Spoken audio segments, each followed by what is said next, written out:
Bonjour à tous, après 35 épisodes de Sunday Night Wrestle, une nouvelle ère commence, je dirais. Et oui, je suis le nouveau sauveur des masses intellectuelles. Et oui, c'est Brousty qui anime cette fois-ci, ce n'est pas Gus qui ne sera pas là. Après 35 émissions, la 36e sera celle de trop, le roi Gus a abdiqué. Le peuple gagne. Yes! Et On l'a donc avec viré. moi, le peuple va exprimer sa joie avec MP, donc du Canada.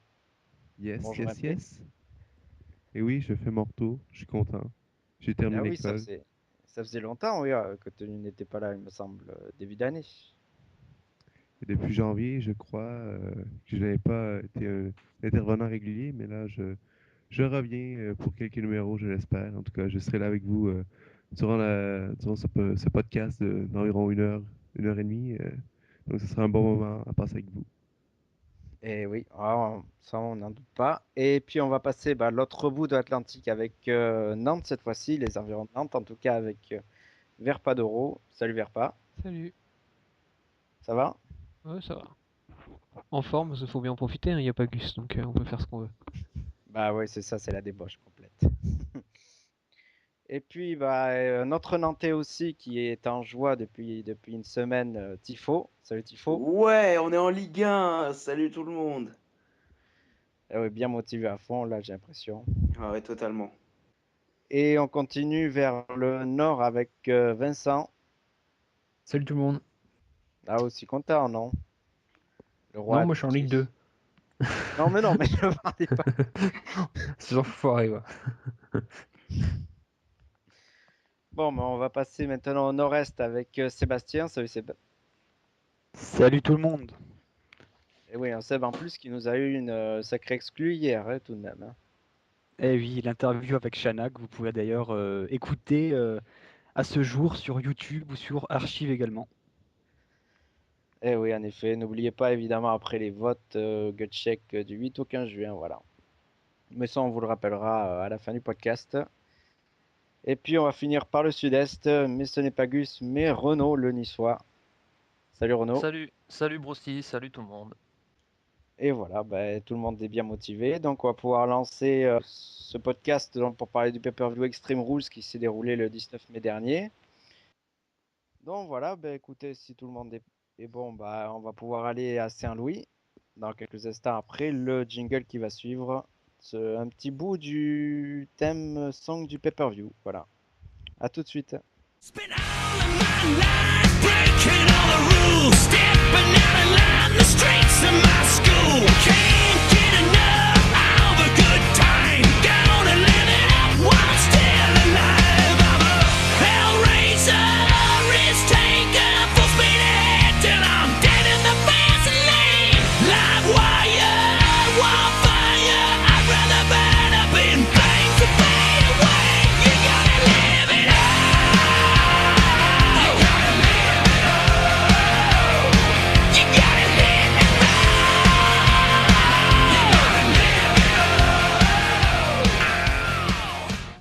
Donc nous revoilà donc pour parler d'Extreme Rules, donc il s'est déroulé le 19 mai dernier au Scott Raid Center de Saint-Louis, avec le pré-show d'abord. Donc il me semble que MP l'a vu. Et oui, Donc, je l'ai qu'est-ce que vu. tu pourrais en dire? J'étais là pour le live. Ouais, mais moi, j'ai trouvé que c'était d'ailleurs un bon match. Avant le match, on a eu d'ailleurs Sébastien aussi pour en parler, le panel d'experts avec René Young, Titus O'Neill, Mick Foley et Wade Barrett, si je me souviens bien. C'est les quatre noms qui étaient dans ce panel d'experts pour le pay-per-view. Je trouve que ça a été assez bien présenté d'ailleurs dans le pre-show. On nous a montré un peu toutes les promos comme à l'habitude. Mais oui, je pense que c'était une bonne présentation. Puis le match qui a suivi aussi, j'ai trouvé que c'était un bon match de pre-show. C'était pas un long match, d'une durée qu'on a comme d'habitude 5-6 minutes. Mais c'est un match qui avait un rythme intéressant, avec deux walkers qui sont pas mauvais en Tamise et Cody Rhodes. Puis c'est sûr que Cody Rhodes, ça aide toujours à élever le talent du Miz, qui n'est pas nécessairement le meilleur technicien. Comme on le voit d'ailleurs avec sa prise de finition, le Figure 4 qui a repris de Ric Flair, qui a de la difficulté à appliquer, mais c'est quand même un bon match. Puis pour le pre-show, je pense que ça fait le travail de réchauffer la foule, puis on était prêt à lancer le pay-per-view après ça. Oui, j'ai oublié de préciser que le match aura duré 4 minutes 45, que The Miz avait emporté, donc par soumission, comme d'habitude. Et je crois aussi que Sébastien l'avait vu, mais avec les mêmes problèmes que à peu près tous les Européens ont eu. MP non, mais il y a eu une grosse coupure pendant le pré-show qui nous a privé de bonne partie, ce qui n'est pas gravissime, mais bon, voilà. Puis tu as vu aussi le Ouais, c'est post-show, ça. donc, J'ai avec pas le eu même l'occasion de panel voir aussi. grand-chose, hein, puisqu'il y a quasiment un quart d'heure qui a été coupé. Mais bon, sur ce que j'ai vu, c'était basiquement des previews tout simplement des matchs qui allaient avoir lieu dans le pay-per-view. Donc j'ai pas vraiment grand-chose à dire sur ce pré-show, si ce n'est que l'affiche qui était proposée, c'est-à-dire le Miz contre Cody Rhodes. Je trouve que c'est pas une affiche qui attire forcément. Donc j'ai rien raté et je ne m'en plains pas. Et en Moi, comparaison, je- toi qui as vu après le post-show, c'est un meilleur produit le post-show que le pré-show, non? Ah oui, le post-show, en revanche, ça j'ai vraiment adoré ce concept parce que ça rend beaucoup plus légitime l'action parce que tu as un groupe d'intervenants, c'est-à-dire Renee Young, il y avait également Wade Barrett, Titus O'Neil et le dernier, il m'échappe maintenant, je Mick sais plus qui Foley, c'était. Mick c'était les Foley. mêmes qu'au Mick pré-show. Foley, voilà. Ouais. Et donc, ils commentent en fait match par match une petite analyse sur ce qu'ils ont vu. Et il y a également des interviews d'après-match qui sont proposées dans les vestiaires. Donc tout ça, ça rend vraiment le produit légitime et ça amène le côté sportif en avant. Donc ça, j'ai vraiment apprécié. Il avait fait pour WrestleMania, ça, déjà, les gars. Je me trompe? Ouais, ils Non. avaient déjà commencé à WrestleMania, Ouais, c'est ça. mais Ils vont le faire toute l'année, alors. apparemment, ça va devenir une constante apparemment dans le futur. Et donc, c'est une bonne chose, je trouve. pour revenir vite fait sur le match du pré-show, je trouve que c'est quand même un petit peu con de mettre une affiche comme ça entre deux adversaires qui ne sont jamais rencontrés ou qui n'ont pas de rivalité. À la limite, mettre une rivalité mineure, mais mettre quelque chose, quoi. Enfin, je sais pas. Bien mettre un bon match. Alors que là, mise Cody Rhodes, autant l'affiche ne vend pas du rêve, mais le match en lui-même non plus, quoi. Donc on est perdant Mais des deux côtés. on a déjà eu pire entre, par exemple, Bud Lee et David Otunga. Je veux dire, Oui, je m'en souviens. Non mais enfin, je comprends pas cette idée de mettre un match comme ça en pré-show. Autant que ce soit un match auquel on peut se référer, quoi, par rapport au weekly parce qu'il y a une rivalité ou parce que c'est deux catcheurs qu'on aime bien, quoi. Alors que là, Miz et Cody Rhodes, pas sûr que ça vende du rêve. non, mais moi, ça donne un match gratuit pour ceux qui ne vont pas nécessairement regarder les pay-per-views sur Internet ou commander le pay-per-view à la télé. Je veux dire, c'est quand même un bonus intéressant pour ceux qui veulent voir un match comme ça. Là, c'est sûr qu'on n'a pas vraiment de rivalité entre les deux, mais au moins, je veux dire, t'as deux mecs qui sortent pas de superstar, au moins, j'ai envie de dire. Ah, mais je suis pas sûr que ça soit vraiment indispensable que tu te dis, ah tiens, je vais aller voir ma télé à 2 heures. Enfin, si on est aux États-Unis, je vais aller voir ma télé ce soir parce qu'il y a Miss Cody Rhodes qui va passer. Surtout c'est un match de 5 minutes, tu peux voir le même à Raw, quoi.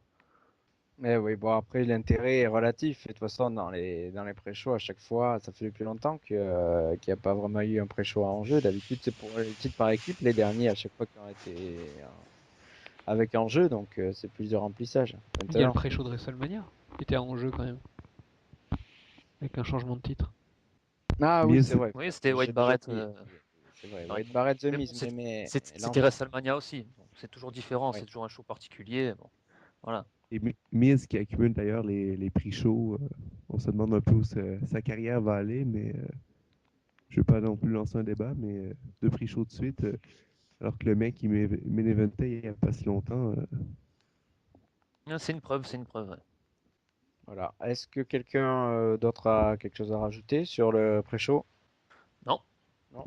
Bon, mais c'est bien. Bon, bah, alors on peut ouvrir Extreme Rules avec le tout premier match qui était un match simple entre Chris Jericho et Fandango. Le match a duré 8 minutes 32 avec une victoire de Y2J et Chris Jericho par tombée. Et c'était la première défaite de Fandango dans un match qui s'est fini par tomber ou soumission, je crois, parce qu'il est perdu par décompte extérieur précédemment contre R-Truth, il me semble, de mémoire. Et c'était sa toute première défaite, donc, et la vengeance de Chris Jericho après la défaite à WrestleMania.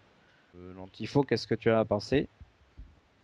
Ouais, bon, c'était un match plutôt correct. J'ai trouvé quand même que Jericho était bien physiquement. Honnêtement, il a bien porté le match, j'ai trouvé.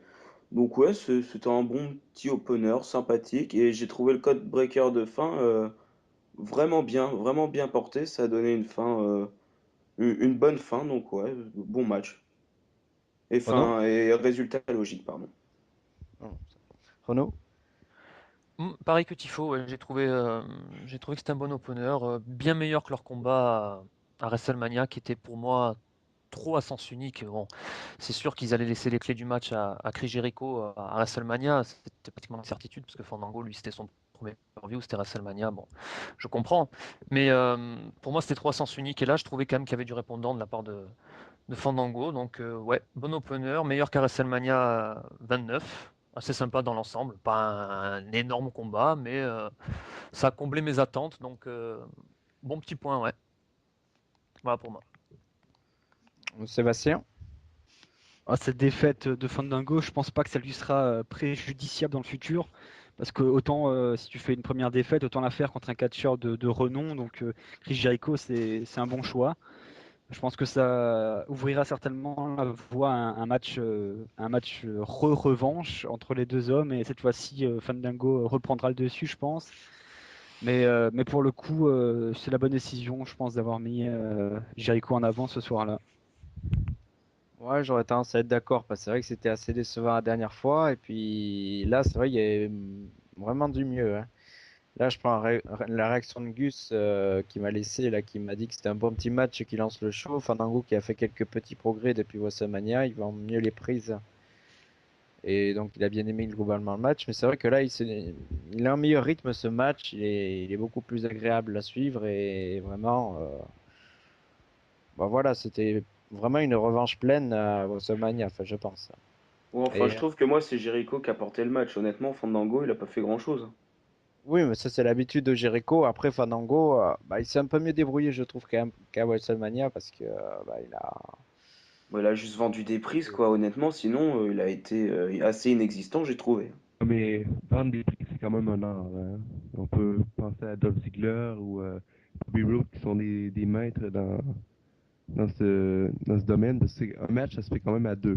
On peut dire ce qu'on veut, mais Fandango a quand même un rôle à jouer dans ça. Fait qu'on peut pas juste donner ce match-là à Jericho. Parce que Jericho, c'est un des meilleurs au monde, puis je le respecte énormément. J'ai ses 2 livres et tout, je les ai lus.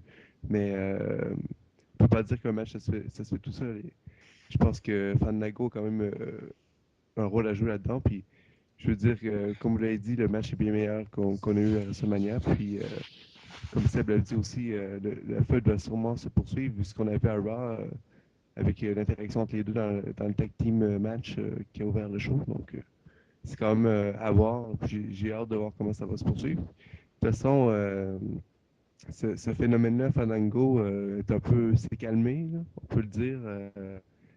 Les réactions que Fandango a dans les derniers shows, c'est pas super. Donc je sais pas si la feud a l'air de se poursuivre, mais est-ce que la gimmick de Fandango va se poursuivre pendant longtemps? Ça, c'est encore à voir. Et Verpa. Ouais, pour rebondir sur ce que disait MP, oui, surtout que, a priori, le changement de danseuse serait entériné. On serait passé de la vraie danseuse à Summer Rae, donc a priori, elle est quand même particulièrement mise en avant et que Fandango il est presque en train de. En fait, Fandango, j'ai l'impression qu'il se fait voler la vedette un peu par tout ce qui l'entoure, entre sa musique, euh, sa danseuse, mais en fait, lui-même, il n'est pas détonnant dans un ring. Il est assez moyen, assez peu clinquant, on va dire. On pourrait en trouver une dizaine comme lui. Mais il fait pas d'erreur, il est juste il a un niveau correct. Bon, bien sûr, on pouvait pas deviner qu'il allait être un- avoir une telle exposition l'année dernière ou ne serait-ce qu'il y a 6 mois. Pour l'instant, il fait son petit bonhomme de chemin, c'est déjà ça. Par contre, c'est bien difficile de voir où est-ce qu'il va pouvoir aller après Chris Jericho. Est-ce qu'il va avoir une autre feud contre quelqu'un d'assez élevé? Par exemple, peut-être que le Miz, ça lui irait bien. Mais oui, ça va être difficile de voir vers quel chemin il va prendre. Est-ce qu'il va descendre petit à petit à la Zack Ryder ou est-ce qu'alors il va monter petit à petit, il peut faire oui, une Wade Barrett ou une Dolph Ziggler lentement. Mais oui, compliqué. Même si à Payback, là, on semble se diriger encore vers une belle. Et après, c'est vrai que la suite. C'est assez dubitatif. Ouais. J'ai l'impression quand même que Fandango, il est un peu enfermé dans son personnage. Je veux dire, prenez l'exemple de Brodus Clay, on pourra jamais le prendre vraiment au sérieux parce qu'il a quand même une gimmick de danseur. Alors Fandango, on peut pas non plus le mettre trop haut sur la carte, je pense, avec cette gimmick-là. Oui, d'ailleurs, Chris Jericho avait révélé dans une interview récemment qu'il avait fait la remarque à Vince McMahon qu'il voyait à l'avenir Fandango comme face parce qu'il a une gimmick tellement ridicule que, enfin, selon les mots de Jericho, que du coup, ça peut pas passer un heel parce que c'est raillé par tout le monde. T'as remarqué que ça a pris avec la foule, hein. De toute façon, sa musique, ça a pris de suite. Ça a été un phénomène. Oui, c'est vrai que c'est très rare de voir un heel avoir une musique autant appréciée ou même un personnage. Les gens rigolent, hein. On voit Fandango quand il fait ses mouvements de corps là, avant de faire certaines prises. Quand tu vois se déhancher dans le ring alors qu'il n'a pas fait une prise, t'as tous les gens au premier rang qui sont morts de rire. Moi, c'est un personnage que je prends au 36e degré, Fandango. Et je regarde, mais ça s'arrête là, quoi. De toute façon, il est clairement limité dans le ring, donc j'attends pas grand-chose de lui. On verra bien, mais ouais, on verra bien à suivre, mais rien de spécial à rajouter, non. On passe à la suite, messieurs. Et donc on a Gus numéro 2 ce soir. Hashtag Gus. Ouais, c'est un hommage, ouais, c'est ça. Et donc le deuxième match, c'était aussi un match simple pour le titre des États-Unis, avec Kofi Kingston qui arrivait en champion et qui affrontait Dean Ambrose, le leader charismatique de The Shield. Et c'est Dean Ambrose qui s'est imposé au bout de 6 minutes 49. Donc je vais passer la parole à Vincent cette fois-ci. C'est un bon match, qui est pas exceptionnel, mais qui est correct pour un match pour le titre des États-Unis. On voit que la WWE a voulu pusher Ambrose en solo, contrairement à Rollins et Reigns. C'est plutôt logique, je trouve, parce que c'est le plus charismatique des trois. Puis c'est aussi celui qui vend le mieux les prises des trois, je pense. Après, Kofi Kingston, j'ai envie de dire, c'est un champion intermédiaire, quoi. Il était là pour passer le relais à Dean Ambrose. Après, puis c'est vrai aussi que Kofi Kingston n'a jamais eu des règnes très marquants dans l'esprit des gens, donc dans un sens, vaut mieux qu'il le perde assez vite. Bon, ben, je vais un peu aborder dans le sens de Vincent, avec sa réaction qu'il disait c'est un bon match et tout. D'ailleurs, Dean Ambrose, qui a presque été acclamé par une majorité, je dirais, de la foule dans ce match-là. Je sais pas si Saint-Louis, c'est peut-être plus un public, c'est quand même un public qui a quand même une tradition de catch, donc on peut penser que les fans sont quand même assez intelligents et tout, donc c'était du côté d'Ambrose dans ce match-là. Puis d'ailleurs, un fait assez important, c'est qu'il n'y a pas eu d'intervention des autres membres de The Shield, donc c'est une victoire très clean, tout comme le tag team match. On veut vraiment, la WWE book vraiment bien The Shield depuis le début du groupe, et je pense que ça. D'habitude, le titre, c'est pas le titre US, le titre intercontinental, c'est pas une bonne nouvelle pour ceux qui le reçoivent parce qu'ils commencent à le jobber contre tous les autres, mais dans le cas, je pense, de Toshio, je pense que ça peut vraiment élever le titre, surtout s'ils le défendent contre des mecs comme Orton, Sheamus et des trucs du genre. Donc, si Dean Ambrose aussi à battre ces mecs-là, c'est clair que ça peut l'élever à un autre niveau. Puis, on voit que la WWE a vraiment confiance en The Shield. Puis, c'est un bon match d'ailleurs entre Kofi, qui est un des meilleurs workers, selon moi aussi, dans la mid-card, avec Dean Ambrose, on connaît tous son passage à l'Indie. Puis c'est un excellent mec pour vendre les prises. Puis c'est un mec qui s'applique vraiment dans le ring. Puis on voyait aussi qu'il y avait de la variété dans ses mouvements. Il y a des trucs, des petits détails comme sa descente du coude à la Great Muta ou des trucs du genre que ça fait changement. Il n'y a pas le même moveset que tout le monde. On dirait pas que le mec a été formaté à la FCW, maintenant à la NXT. Il y a son style particulier aussi. C'est très bien à voir. Donc, ouais, c'est un match très plaisant pour moi. Et Tifo, t'es content de ce changement de titre? Oh bah ouais, je suis content parce que déjà le titre US, honnêtement, pourquoi il est allé à Kofi Kingston? Honnêtement, on sait pas pourquoi. Il l'a gardé un mois, même pas, je sais, 3 semaines. Parce qu'il l'a fait, non, je sais même plus quand est-ce qu'il a gagné contre Cesaro. Enfin bref, son règne, bah, c'était plat, il n'y a rien eu. C'était vraiment pour faire feuder Dean Ambrose contre un face et puis le faire gagner après, hein, honnêtement. Mais c'est une très bonne nouvelle. Je pense que ça peut redonner la crédibilité au titre. Après, ouais, comme le disait, c'est Renault, je sais plus, enfin, ou MP, s'il y a des mecs comme Orton, Sheamus qui peuvent venir feuder, ça peut être du très très bon. Donc très bonne nouvelle. Verpa? Ouais, c'était vraiment très prévisible quand même que Dean Ambrose remporte le match. Ouais, par contre, on voit bien quand même que Ambrose, il est tout de suite au niveau, on voit qu'il est pas en dessous. Kofi Kingston, bon bah pourquoi il avait le titre, pour rebondir sur la question d'avant, bah comme partout, hein, quand on a besoin d'un titre mineur et qu'on a besoin de quelqu'un pour faire une transition entre deux feuds assez importantes, bah on met Kingston, hein, qui stagne depuis je sais pas combien d'années. Mais oui non, bon, il aurait eu un règne de champion assez effacé. Finalement, Dean Ambrose, il prend le titre évidemment pour, on va le voir plus tard, pour renforcer The Shield. À mon avis, il peut le garder un bon petit moment. Mais c'était un match vraiment qui, bon, dure 6 minutes et quelques. Mais vraiment un bon petit match US. Par contre, j'ai l'impression qu'on va pas se diriger vers une grande feud entre Ambrose et Kingston. Ça va plutôt être. On va peut-être avoir un rematch bientôt à Raw, juste pour le fun. Et après, on va directement passer à autre chose avec, pourquoi pas, dans quelques mois, une prise de titre par un face contre Ambrose. Oui, éventuellement. Mais après, à se demander qui pourrait l'affronter. Peut-être The Miz, mais bon, ouais, je sais pas. Je cherche encore les faces à ce niveau-là qui adorent taquiner les ceintures de ce genre. Mais bon. Ouais, non, mais le match, bah, il est hyper agréable. Et de toute façon, Dean Ambrose, bah, pour le connaître quand même pas mal, bah, lui, il bosse quand même pas mal dans un style assez rude, mais c'est pas mal s'adapter à l'adversaire. Et puis Kofi, quand même, très bon matcheur. Bon, après, je rejoins vos avis. De toute façon, c'est un champion, bah, c'est vrai, assez effacé. Lui, ça lui faisait son 3e titre des États-Unis. Il en a eu 4 intercontinentaux aussi. Il fait beaucoup de ceintures, mais à l'arrivée, il n'y a rien de marquant. Donc, bah, au bout du compte, bah, c'est logique, quoi, ce changement. Et puis, ça va dans l'humeur, parce qu'Ambrose, bah, il a quand même affronté l'Undertaker dernièrement. Donc, bah, il est voué à affronter un peu plus du lourd, hein. Renaud? Ouais, je pense comme toi, je pense que Ambrose, il a un grand avenir à la fédération. D'ailleurs, Triple H en a parlé récemment, et si Triple H le dit, bon, ben, c'est bon signe pour lui. De toute façon, il a travaillé avec des grands, hein, depuis qu'il est arrivé dans le Shield. Il a quand même croisé Daniel Bryan, Kane, l'Undertaker récemment. Il a fait quelques 1 contre 1 à SmackDown, à Raw aussi, je pense qu'il a fait d'1 contre 1. Donc c'est logique, c'est vrai qu'il n'y avait pas beaucoup de suspense. Mais en 6 minutes, ils nous ont quand même pondu un très très bon match agréable à regarder, pas de temps mort. Donc très heureux pour Dean Ambrose et Kofi Kingston, ben, le pauvre. Je sais pas ce qu'ils vont faire avec lui, je sais même pas s'ils comptent faire quelque chose de toute façon avec lui à ce point-là. Je pense que la mid-card pour Kofi, bon ben, ça sera jusqu'à la fin, quoi. Tant qu'il sera à la WWE, je pense qu'il sera mid-card. Pour Dean Ambrose, je suis vraiment heureux pour lui.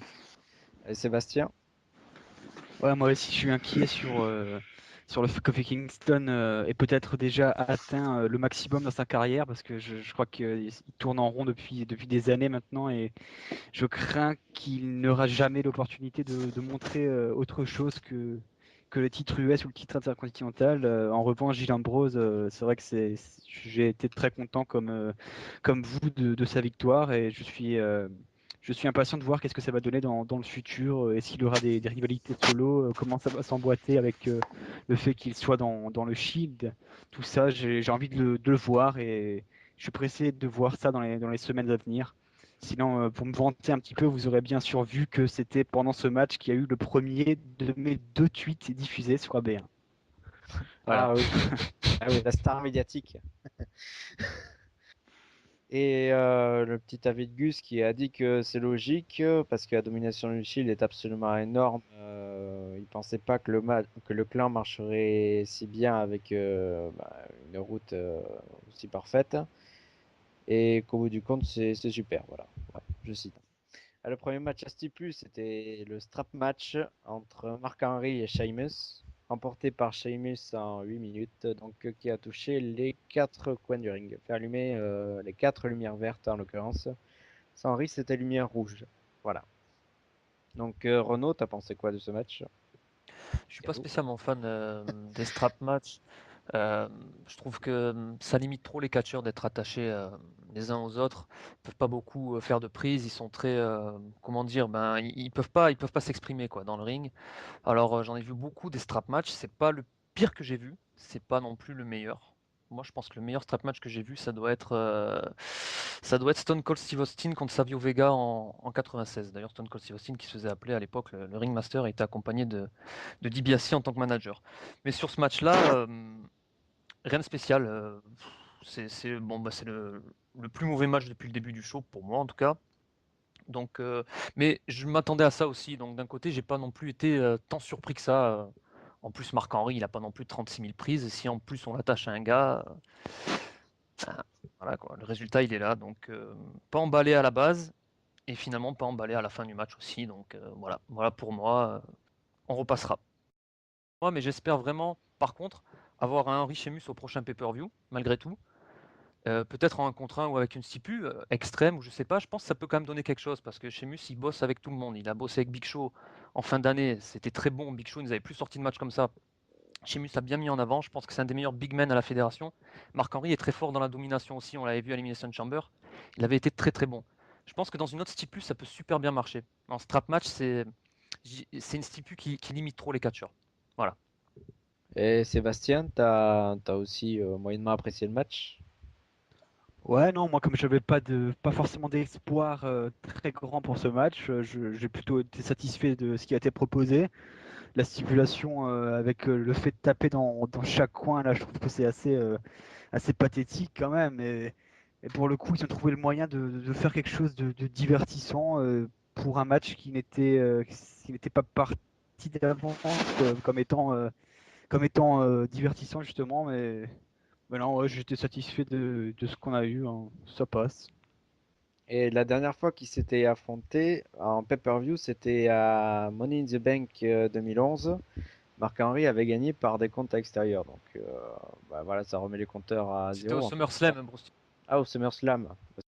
Et je vais demander alors à Tifo. Ouais, bon après les strap match, j'ai jamais vraiment été fan de ce genre de match. Et bah ça s'est confirmé tout au long du match. Ça m'a pas emballé du tout. C'était très lent et puis comme l'a dit Renaud, les catcheurs peuvent pas du tout s'exprimer. Ils sont quasiment collés. Donc ouais, après, puis même le fait d'aller toucher les 4 coins du ring, après, c'est lent quoi comme match. Il y a vraiment aucun rythme. Donc, et puis même avec Sheamus et Marc-Henri en plus, déjà on s'attendait pas à un grand match. Alors avec un strap match. C'était vraiment pas bon, quoi. Et il y en a un qui a apprécié le match, c'est Gus. Il a dit que c'était pas mauvais et sympathique à regarder parce que c'est une stipu qu'on voit peu. Mais il ajoute que le problème, c'est que le fait que le gagnant doive toucher les coins pour gagner le match, c'est pas du vrai catch. Il a bien aimé surtout l'organisation du match et la bonne tactique de Sheamus. Donc Verpa, t'as aussi un petit peu cette impression ou Moi, j'ai vraiment? adoré, moi, ce match. Ah, J'ai trouvé génial. Je sais pas pourquoi, mais vraiment, ouais, non, j'ai trouvé génial. Déjà, l'idée d'avoir mis des petites lumières déjà dans le coin, parce que c'est une nouveauté hein, dans les straps. Là, c'est nouveau, là. Je trouve que c'était une très bonne idée, parce que déjà, c'est beaucoup plus clair que quand on regarde l'arbitre donner 1, 2, 3. C'était vraiment beaucoup plus compréhensible pour le fan lambda. Et puis aussi, j'ai trouvé que vraiment, Sheamus, Henry, bah, ils ont innové dans ce truc-là. Parce que oui, tu reparlais tout à l'heure du Rocky en 1996. Oui, c'était un bon strap match. Mais à force, on commençait à toujours voir un peu la même chose. Puis c'est vrai que, bon, si on compare avec l'un des derniers qui était le JTG Shad, je crois, c'est Oui, vraiment, oui, C'est ça. d'un super niveau, quoi. J'ai trouvé qu'il y avait des nouveautés, il y avait des petits passages humoristiques avec des jeux avec la corde, Sheamus qui l'utilise très bien. Non, vraiment, j'ai trouvé un très grand strap match, même si ça reste un strap match, bien évidemment, mais c'était vraiment une utilisation réussie de la stipulation, alors que pourtant j'en attendais quasiment rien. Les attentes étaient très très basses. Bon, ben, Verpa, je vais t'offrir le WWE Best of the Strap match quand ça va sortir, mais sinon, j'ai pas trouvé que c'était un grand match. Je suis mes compatriotes. C'était pas un super match, c'était un strap match bien normal. D'ailleurs, c'est moi où le strap en tant que tel, c'est un peu trop grand parce que d'habitude, le but du strap match, c'est quand même d'emmener ton adversaire dans chaque coin. Là, Sheamus, il pouvait, quand Henry était dans le milieu du ring, il pouvait toucher les 4 coins sans problème, quoi. Donc, le strap était plus grand que d'habitude, je confirme. ouais, en tout cas, c'était pas un si mauvais match, là. D'ailleurs, c'est peut-être un bon aspect de ce côté-là parce que, bon, C'était plus mobile, ça allait plus vite, avec Sheamus qui donne un peu ce rythme-là à ce match-là, mais c'était pas mauvais, sauf que c'est un strap match et pour moi, ça peut jamais être hyper bon un strap match. Tu as toujours ces limitations de toucher les quatre coins et d'avoir les deux mecs hyper proches, donc c'était correct, mais c'était pas. Sur l'histoire de la longueur du strap, est-ce qu'ils n'ont pas voulu plutôt se démarquer de la stipulation qui ressemble? C'est quoi, le dog collar? Je crois qu'il y en a eu quelques-uns aussi. Parce que là, ils sont vraiment beaucoup plus rapprochés, alors qu'avec le strap, bon, ça laisse une petite marge de manœuvre en laissant 2-3 mètres d'élastique, nous permet de faire des prises qui sont quand même somme toute correctes. Ben ouais, non, mais Pat, c'est tu vrai vas que ça pouvoir donne. devenir le spécialiste du. Ah non, mais d'habitude, c'est une stipulation que j'aime pas, hein. Ça entre. Bon, la stipulation que je déteste le plus, c'est la I quit. Voilà, il y en a eu un après. Mais puis les last man standing, j'aime pas trop ça. Mais vraiment, là, je trouve que pour un strap match, oh, c'est pas le 5 étoiles des strap match, mais quand même pas loin. En parlant d'ailleurs de style pourri, on aura un ambulance match au prochain pay-per-view. Donc, ils nous sortent les petits pourris dans ce moment. Oui, c'est une fois par année environ. C'est stipulé comme ça qu'ils sortent. Quoique le strap match, c'est vrai, ça faisait 3 ans, ça c'est rare ça. Donc, bah, s'il n'y a rien à rajouter, on peut passer à la suite. Bon, on va passer à la suite. Avec un match qui n'était pas initialement programmé, et qui a dû composer avec la blessure de Dolph Ziggler qui a une commotion cérébrale. Et donc, le ladder match qui était prévu bah, n'a pas eu lieu, a laissé la place à un Night Quit match, donc qui désignait finalement bah, le prochain challenger au titre poids lourd de Dolph Ziggler, qui opposait Alberto Del Rio à Jack Swagger. Ouais, je le fais pas très bien, je sais. Ouais, pas mal. Et après 11 minutes 22 et une petite review vidéo, bah, Del Rio a fait dire I quit à Jack Swagger. Donc, un fan de Del Rio, Renaud, tu penses quoi? Bon, je rejoins Siverpa sur la stipulation. Je suis pas spécialement fan des I Quit match. Je trouve que ben, à chaque prise, en fait, tu as l'arbitre qui va demander est-ce que tu abandonnes. Donc, I quit, no, no. On le sait en plus que le mec va pas abandonner. Je pense que le pire I quit match que j'ai vu, c'est peut-être Bret Hart contre Bob Backlund avec Roddy Piper qui faisait que demander, pas en termes de qualité de match, mais c'était super chiant en fait à suivre par rapport à Bob Backlund, par rapport, excusez-moi, à Roddy Piper qui faisait que de demander si les catcheurs voulaient abandonner. Sur ce match-là, Et il n'y avait oui, pas le point commun aussi de la serviette? eh oui, bien sûr. Ouais, pareil. Ouais. Mais sur ce match-là, moi déjà j'ai été super déçu de leur affrontement à WrestleMania 29 entre les deux. J'ai été super déçu de ce qui arrivait à Dolph Ziggler, mais bon ça on peut rien y faire, c'est comme ça. Parce que le match je l'attendais vraiment. Le triple threat leader match, je pense qu'il aurait pu voler clairement le show. Mais on se retrouve donc avec ce Swagger Del Rio. Il s'était affronté à SmackDown, ça avait donné un très bon match. Là, je l'avais trouvé vraiment très bon. Là, bon, c'était un bon match. C'est deux bons catcheurs hein, quand ils travaillent bien ensemble, mais cette stipu, j'ai du mal. Donc, je dirais que c'est un bon match. Pas le meilleur I Quit que j'ai vu, pas le pire. Et cette fin m'ennuie beaucoup. Mais cette fin, en fait, c'est pour, encore une fois, nous mener à un triple threat peut-être au prochain pay-per-view, puisque il y a d'abord le coup de la serviette avec Ricardo Rodriguez, ça fait que Swagger gagne le match. Finalement, l'arbitre regarde sur l'écran. Alors ça, c'est totalement nouveau, ça sort de nulle part, un arbitre qui regarde sur un écran. Et derrière, c'est Del Rio qui gagne le match. Ça fait que là, bientôt, ben, on aura Swagger qui va dire j'ai gagné, Del Rio va dire j'ai gagné. Ça va finir en triple threat match avec Ziggler qui va remettre sa ceinture pour le prochain pay-per-view. Donc la WWE a trouvé ce système-là pour finalement nous proposer ce fameux triple threat qui arrivera plus tard. Bon, ben, après tout, pourquoi pas, mais voilà, le match en lui-même, pas mauvais, pas le meilleur I Quit que j'ai vu, mais ouais, assez déçu quand même dans l'ensemble, moi aussi. Moi, je trouvais que le public était pas super chaud pour ce match, comme à WrestleMania en fait. Alors, c'est peut-être que mon avis, mais je trouvais que le public ne rentre pas dans le match. Peut-être que c'est le personnage de Swagger qui est trop classique. Si c'est Del Rio en face que ça marche pas, mais en tout cas, j'ai trouvé que Ben, c'était pas. moi, je pense que c'est une combinaison des deux. Les deux marchent pas. T'as Je pense Swagger aussi, que ouais. son interne s'est soufflé en une semaine. T'as Del Rio qui a été le pire festin en 10 ans, je pense. Donc, t'as les deux personnages qui marchent pas. Je pense aussi, ouais. Puis en plus, enfin, jusqu'à WrestleMania, il n'y avait pas beaucoup de segments entre deux. Ils ont mis un petit peu des matchs avec Colter, Ricardo et Nexton depuis, mais c'est vraiment pas terrible, quoi. Et puis au niveau de Light Quit, je trouve que c'est une tipu complètement. Enfin, C'est un peu comme le strap match, quoi. Ça dépend comment c'est foutu. Là, si l'arbitre demande à chaque soumission si elle abandonne, ça devient un peu saoulant, quoi. Ah Et puis ouais. la fin aussi avec la serviette. Mais qu'est-ce que ça a chier, quoi. Del Rio, depuis qu'il est face, il a le syndrome Sina. Il sort 2 prises, il gagne, quoi. Alors ça m'énerve, ça aussi ça m'énerve. Donc non, j'ai pas trop apprécié le match, même si il est correct.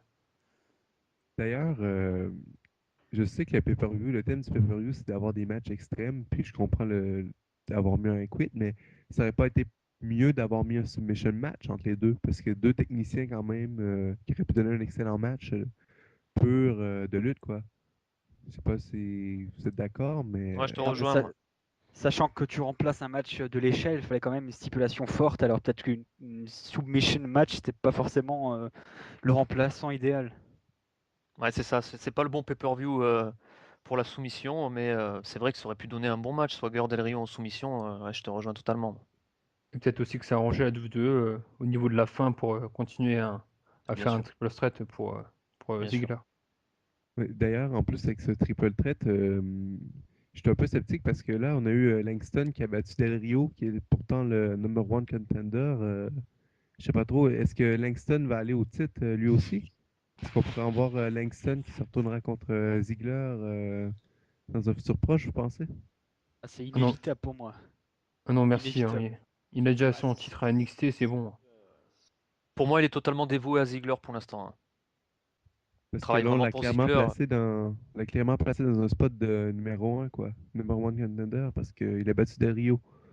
Puis d'habitude, quand tu bats le number one contender, je sais pas, ou en tout cas, il y a sûrement quelque chose qui va arriver de ça. Puis en plus, c'est une situation embêtante parce que t'as pas encore, on sait pas quand Ziggler va revenir, donc on sait pas s'il y aura un match pour le titre à payback ou non. Donc on est un peu dans une situation floue pour ce match-là, mais c'est quand même pas un mauvais match, sauf que justement, comme Vincent en a parlé, les deux personnages sont pas vraiment fun à suivre en ce moment, sont ennuyants, donc la foule ne suivait pas, puis ça se finish là que Renaud parlait qui vient de nulle part, donc c'était un peu.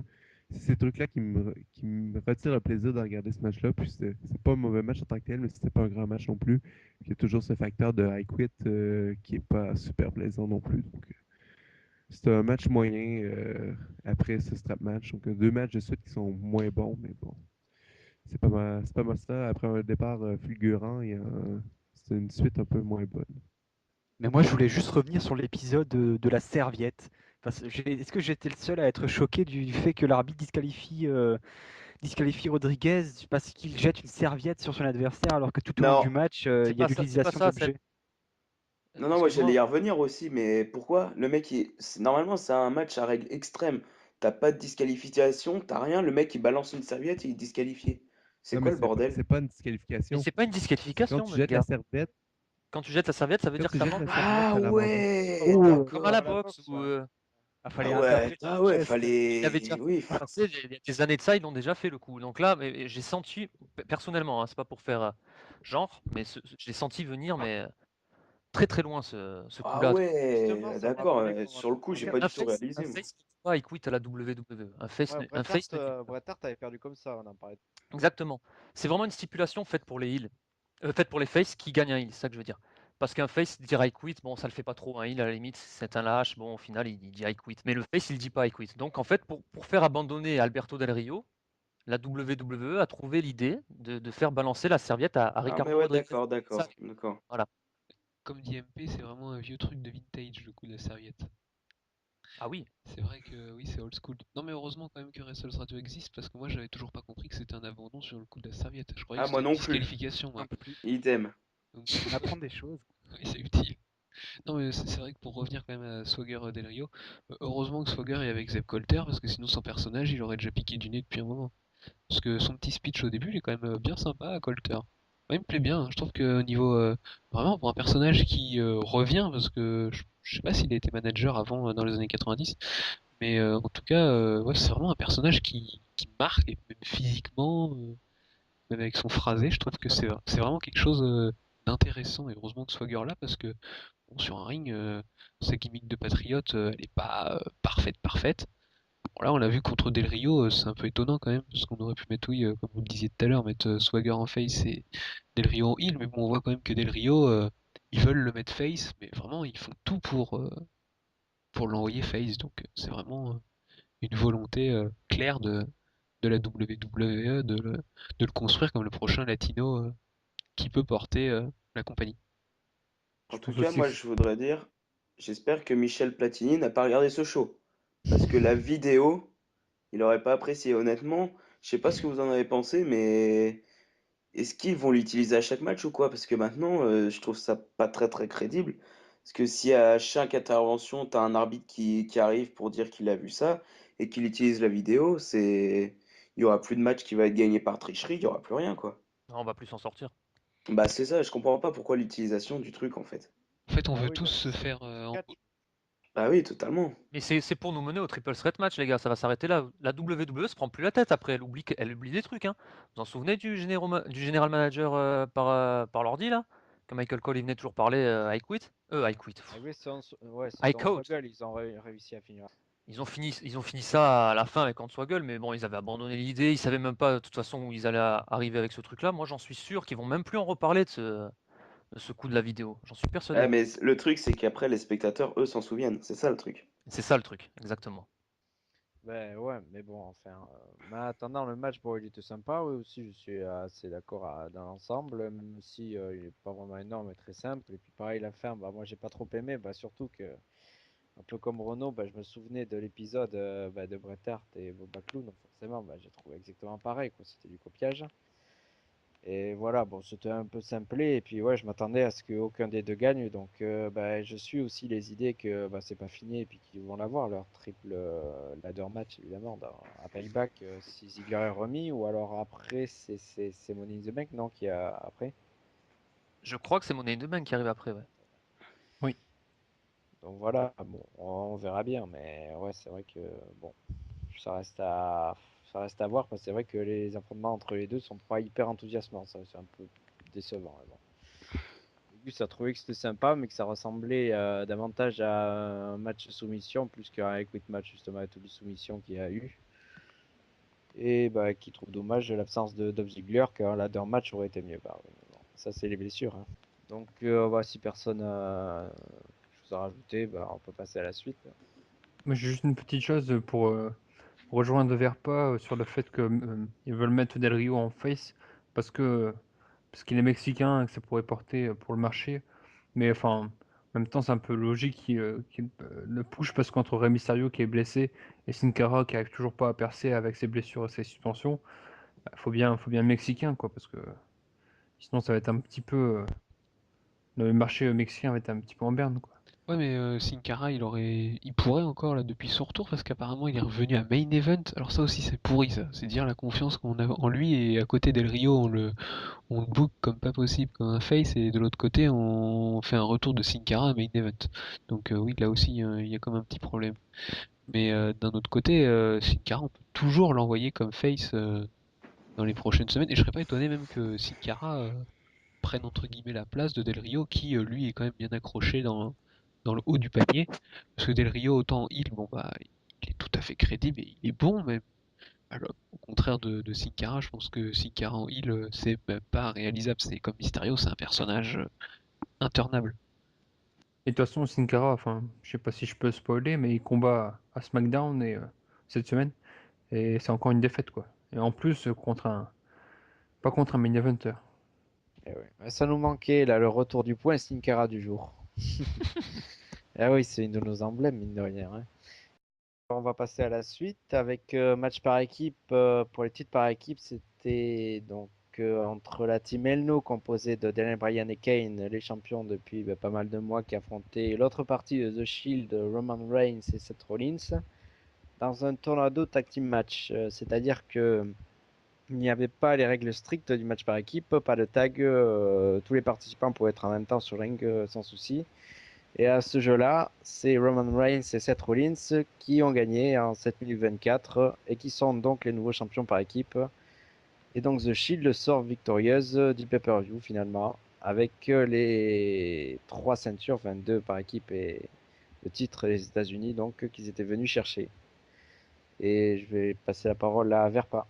Ouais, ben, bon petit match, hein. Moi, j'étais surpris parce que bon, déjà le Tornado, c'est déjà bien, c'est une stipulation quand même pratique, hein. Par rapport à un bon vieux tag match, ça permet de donner du lien, ça permet de donner de la rapidité, ça permet de construire quelque chose de plus vivant.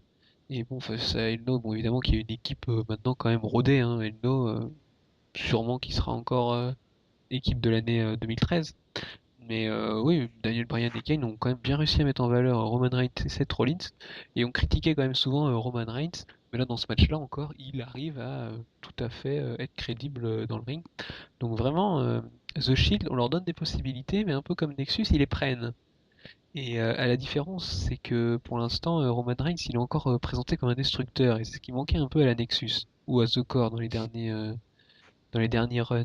Donc de ce côté-là, avoir un groupe heel plutôt réduit, plutôt bien booké et qui arrive à prendre position et à se satisfaire du temps d'antenne qu'on lui donne, c'est vraiment extrêmement positif. Et là, le match, il est court, 7 minutes, mais c'est rapide, c'est vivant. Donc on arrive à un très bel affrontement, je pense, entre Reigns et Rollins et Bryan et Kane de l'autre. Bon, par contre, ça a sûrement signifié la dislocation de la team Bryan Kane à Payback, donc on peut déjà, peut-être, en partant très loin, en imaginant pour les prochains mois un affrontement Daniel Bryan contre Kane à SummerSlam.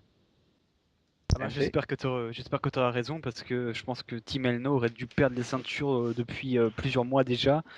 Donc c'est arrivé ce soir-là à Extreme Rules et c'est contre le Shield. Et donc je suis quand même content parce que le Shield mérite amplement les ceintures. C'est un très bon groupe. Je reste quand même un peu déçu de ne pas savoir quel est véritablement l'objectif du Shield. Ce groupe avance depuis des semaines, mais on ne voit pas vraiment leur réelle motivation, à part la pseudo-justice qu'ils voudraient faire régner. Mais bah, je pense que ça renouvelle un petit peu le groupe, le fait d'avoir chaque membre une ceinture, donc c'est du positif pour la suite. Ben, leur but est au moins plus clair que, par exemple, les Season Knights, qui ne sont pas très bien mis en valeur à la TNA. Au moins, la WWE a très bien booké de Shield jusqu'à maintenant. C'est déjà ça.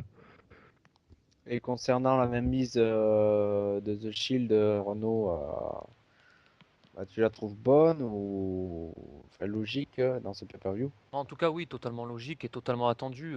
Pour moi, c'était une certitude en leur donnant des matchs pour les ceintures, que ce soit pour Dean Ambrose ou ces deux potes. C'était sûr pour moi qu'ils seraient champions à la fin du pay-per-view. J'en suis très content. Mais c'est vrai que je trouve que l'objectif, pour moi, bon, il est pas super clair, quoi. On les fait affronter des top main eventers chaque pay-per-view ou à chaque show. Ils gagnent leur match. Je ne sais pas quand est-ce que ça va s'arrêter pour eux, la première défaite. Est-ce qu'ils vont avoir une première défaite? Oui, ça va arriver, je ne sais pas quand, mais c'est pas très clair. Autant la NWO, c'était clair. Ils voulaient dominer la WCW totalement. C'était très clair dans les discours de Hollywood Hogan à l'époque. Mais là, je trouve, je compare parce que ça m'a fait vraiment penser en 96 quand Hogan devient champion du monde. Bon, lui, il était devenu champion du monde, le titre. Et Scott Hall et Nash, il était devenu champion par équipe. Ça m'a fait un peu penser à ça ce soir-là, même si c'est vrai que bon, le titre US est 1000 fois moins important que le titre de champion du monde, mais je sais pas vraiment où ils veulent en venir avec le Shield. Je suis totalement fan de leur travail dans le ring. Et là encore, ce match Tornado était, comme a dit Verpa, il était quand même super sympa niveau rythme. Ça a bien enchaîné, c'était très agréable à regarder. Donc vraiment content pour le Shield. J'attends de voir pour Kane et Bryan et on verra par la suite. Tifo? Ouais, j'ai bien kiffé ce match. C'est dommage qu'il ait duré 7 minutes, c'est ça? Oui, ouais. Ouais, c'est 7 ça. minutes. Bah après, je dis que c'est dommage. Je sais pas, parce que pendant 7 minutes, le rythme était vraiment énorme. Il n'y a pas eu un moment sans action. Donc, ce qui a vraiment donné un très très bon match, malgré les 7 minutes, je me répète, mais vraiment très bon match. The Shield in Ring, c'est quand même très très bon. J'ai jamais vu un match ennuyeux du Shield. C'est un truc de fou. Les mecs peuvent te vendre tout. Même C'est clair. Roman Reigns, honnêtement, quand il a débarqué avec The Shield, je le connaissais pas du tout. Et puis j'entendais vos avis qui disaient de lui, ouais, in Ring, c'est quand même pas terrible. C'est le maillon faible du groupe. C'est ce que vous disiez, hein, clairement. Et au final, bah, pour moi, c'est une révélation. C'est un monstre. Pour moi, ce qu'il fait dans le ring, c'est très bon. Il y a rien à acheter. Et à côté, il y a Seth Rollins qui est un génie dans le ring également, qui le complémente bien. Donc, franchement, c'est vraiment terrible. The Shield, maintenant, je sais pas du tout qui va pouvoir les battre, quoi. Ils ont quand même battu Kane, Bryan, Cena, Undertaker. Honnêtement, celui qui viendra à les battre pour la première fois, j'attends vraiment de savoir qui c'est, quoi. Ah ouais, il reste vraiment plus grand monde parce que là, en comptabilisant, c'est vrai que niveau main eventer et tout, là, Ah, c'est impressionnant. à part certains heals, à part CM Punk, Dolph Ziggler, Alberto El Rio, Jack Swagger, je vois personne d'autre qui a été battu par. Enfin, personne d'autre qui n'a pas été battu par eux, quoi. Oui, il reste une possibilité toute simple, qui est quand même Marc Henry aussi. utilisée pas mal de fois, c'est tout Ah oui, simplement de provoquer des tensions dans l'équipe. Et donc le jour où ils voudront s'en débarrasser, on va sortir avec un Rollins contre Ambrose, parce que à force s'ils ont battu tout le monde, on va pas pouvoir leur trouver quelqu'un d'autre en face, on va pas leur mettre Lesnar, on va pas leur mettre Triple H. Et Donc, officiellement, ils ne sont plus invaincus. Hein. Je vous rappelle qu'ils avaient perdu un match à élimination à Raw il y a quelques semaines entre Non, John non. Cena, En fait, Daniel la Bryan et particularité, Kane. c'est que c'était par disqualification. Donc, officiellement, ils n'ont toujours pas connu la défaite, hein. Oui, la Quand c'est défaite par par tombée, disqualification, Seb. Défaite par disqualification. Voilà. Moi, je voulais dire la défaite vraiment par tombée, quoi, qu'on rive les épaules Oui, au voilà. sol du Shield. À part Soumission. tomber, c'est vrai. Bah non, mais parce que les mecs, ils ont quand même battu l'Undertaker. Alors si tu mets Swagger, Del Rio qui gagne contre le Shield, c'est pas crédible du tout. Parce que l'Undertaker, quand même, aller battre l'Undertaker en équipe avec Bryan et Kane, c'est quand même très très fort. Puis d'ailleurs, Donc, on peut penser qu'on s'en va vers là avec le Shield, confrontation Shield contre Taker, Kane, peut-être Daniel Bryan si la team tient jusque-là. Ou sinon, peut-être Taker avec peut-être un versus un contre peut-être Dean Ambrose ou un truc du genre, parce que je pense que Taker va vouloir prendre sa revanche un jour. pourquoi pas le Big Show? Et le Big Show, il a été aussi dans les teams Bah, lui, il perdus a hein, déjà été contre. battu par À The Shield. WrestleMania 29, il était là avec Orton et Sheamus, par exemple. bah, c'est Certain. ça. Puis même, je sais pas, franchement, faut quelqu'un au-dessus de l'Undertaker pour moi. Le Big Show, c'est quand même bien en dessous de l'Undertaker. Ouais, mais quelqu'un au-dessus d'Undertaker, on va trouver qui maintenant? C'est ça aussi la question. Bah c'est ça justement. Donc pour moi, je suis vraiment curieux de savoir qui va pouvoir mettre un terme à la domination du Shield. En tout cas, ça prouve l'importance du groupe et la Oh confiance bah là, énorme. oui, c'est clair, c'est clair. La confiance énorme, mais c'est vrai qu'il n'y a pas un mauvais match, quoi. Il n'y a pas un mauvais match du Shield. On se régale à chaque fois qu'ils Ah, sont moi, dans le je me ring, c'est régale à chaque fois, particulier quand vraiment, même. ouais, c'est clair. Il y a Ah du ouais. rythme à chaque fois, Il y vraiment. a du rythme dans D'ailleurs, les prises, ils sont très bons, même pour prendre les prises aussi, pour les vendre. Ils sont super les mecs, ils sont super investis, d'ailleurs, c'est super. le lendemain à Raw, on avait un match de 22 minutes Ouais, entre les exactement, ouais. 6. Et il était vraiment très bon ce match. Très très On bon. voit qu'ils leur donnent du temps dans leur match à Raw. D'ailleurs, le match avec Taker, Kane et Daniel Bryan aussi avait été très long. Donc, je pense que, comme vous l'avez dit, c'est une énorme confiance parce que leur laisser tant de temps d'antenne et des matchs importants en pay-per-view avec des prises de titre, on voit que la confiance est là. Ça ne manque pas, en tout cas. Non, et puis le truc, c'est que les matchs, ils se ressemblent pas, quoi. Ils arrivent toujours à innover un peu, trouver de nouvelles prises. Enfin, comme là, la fin du match à Extreme Rules, le finish est très très bon aussi sur Bryan. Donc c'est vraiment super, j'adore. Après, je me demande aussi, enfin, au niveau des équipes, il n'y a personne en face. Il y a les Usos et c'est tout. Non mais quand tu vois la gueule des équipes, ils peuvent même faire un face turn au prime time player, il n'y aurait pas le niveau. Donc en équipe, en fait, les équipes de 2 sont moins fortes qu'un champion simple tout seul. Donc a Oui, mais priori, Vincent, ils vont peut-être associer des mecs ensemble. Regarde Tim Elno, qui aurait pensé un jour que Kane et Daniel Bryan seraient associés, quoi? C'est Qui aurait clair. pensé ça un jour? Ils vont peut-être déjà, Team Elno, ils vont avoir leur match retour, peut-être au prochain pay-per-view, donc ça fera passer sur un match retour, match revanche. Mais ils peuvent très bien encore associer des mecs, mais c'est le vrai problème de la WWE. Elle fait plus confiance aux équipes de gars associés qui ont une carrière individuelle que des vrais teams à la base. Par le Shield, bon, c'est particulier. Mais sinon, c'est ça le problème. Donc peut-être qu'ils vont prendre deux mecs assez over pour faire une feud face au Shield, hein. De toute façon, le Shield, ils ont affronté que des associations depuis le début, hein. Ouais, c'est vrai, tout le temps, c'était du 3 par 3, ouais. Exactement, ouais. C'était plus des trucs de circonstances et pas vraiment des ensembles homogènes. Donc, Tout à ouais, fait. Bah, s'ils affrontent par exemple les 3 gars de Paul Heyman un jour, ça serait marrant ça. Ah Mais bon, là, je dis pas, ouais, c'est clair. ça serait un gros choc. Pour moi, le match, c'était un match, le match du pay-per-view sans problème, de toute façon, enfin, sans problème, je veux dire. C'était le match du pay-per-view qui avait un gros rythme avec ce genre de stipu qui est surtout utilisé sur circuit indépendant. Match par équipe fonctionne rarement à l'ère du tag pur sur circuit indépendant, donc là j'ai trouvé bien, ça donnait beaucoup de rythme, mais c'est vrai que Roman Reigns, comme tu disais Tifo, c'est vrai que j'étais le premier ouais, à émettre les doutes, mais c'est vrai que avec ce genre de gars là comme ça qui peuvent pas s'imposer comme ça en solo, enfin débarquer comme ça en solo fort, il vaut mieux les faire débuter comme ça par équipe et il saisit vraiment la balle au bon quoi. Enfin, ça marche très bien. Même si dernièrement là il y a des rumeurs qui paraissent qu'il s'est blessé lors des enregistrements de SmackDown, donc c'est à suivre, mais j'espère que ça va pas stopper un momentum quoi qu'ils ont pas mal pris. Et Gus pense que le combat était un peu trop court, qu'il aurait pu durer au moins 10 minutes, mais que ça rappelle, enfin, le finish rappelle la grande époque des années 90 avec certaines équipes. Et lui prédit comme MP, à peu près je crois, qu'à Payback, Kane affrontera Daniel Bryan parce qu'il y aura un turn de Bryan possiblement qui irait ensuite vers un des 2 gros titres. Voilà.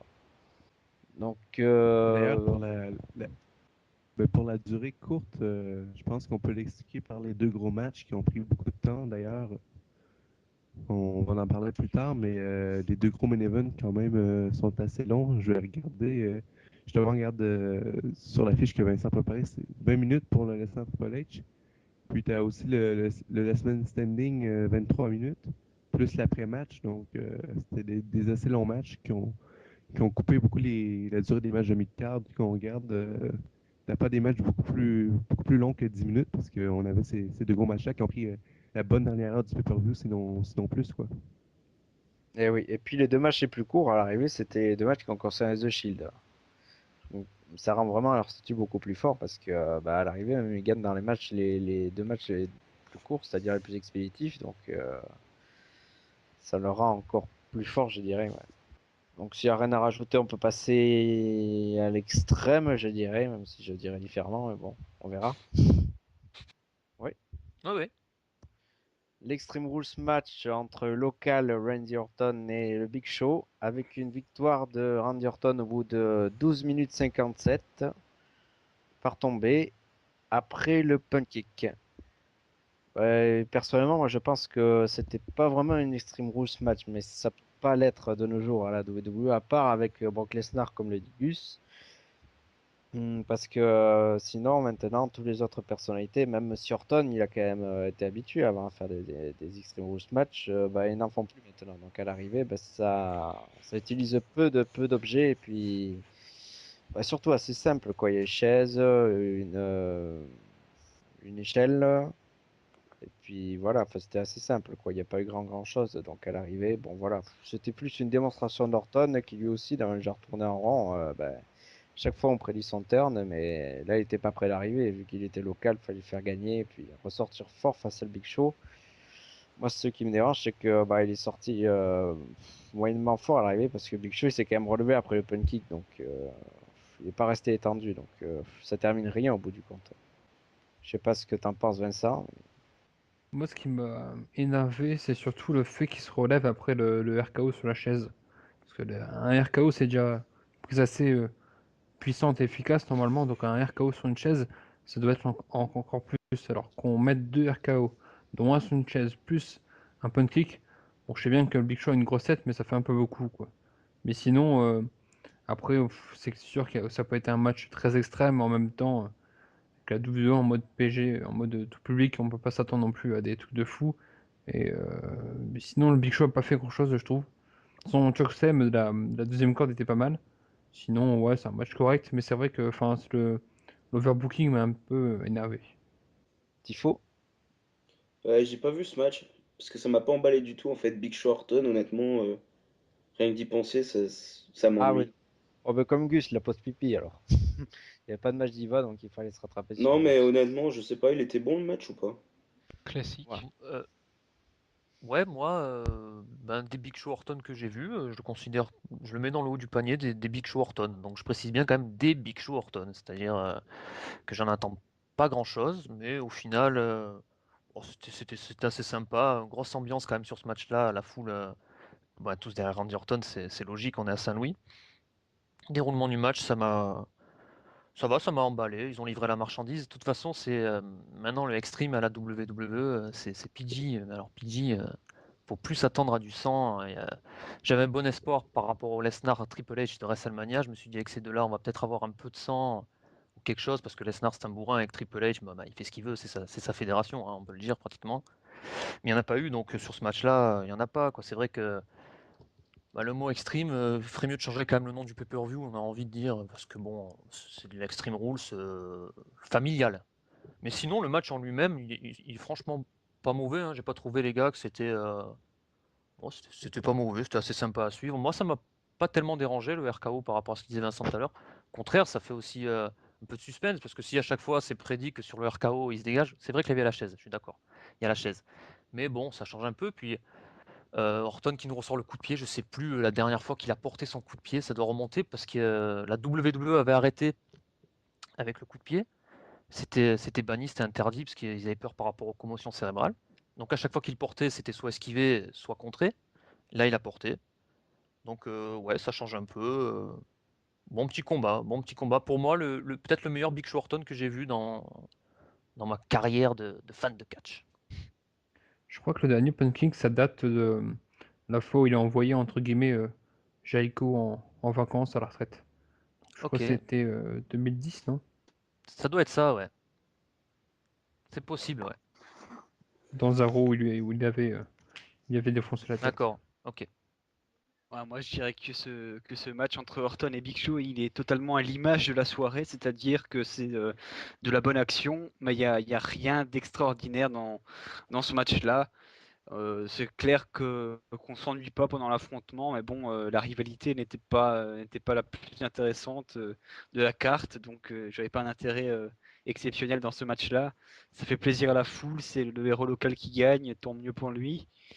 Après, j'espère que le punt kick sera le début du turn en heel qu'on attend depuis des mois maintenant. Et je pense que c'est vraiment un premier pas dans cette direction qui a été pris avec l'utilisation de cette manœuvre.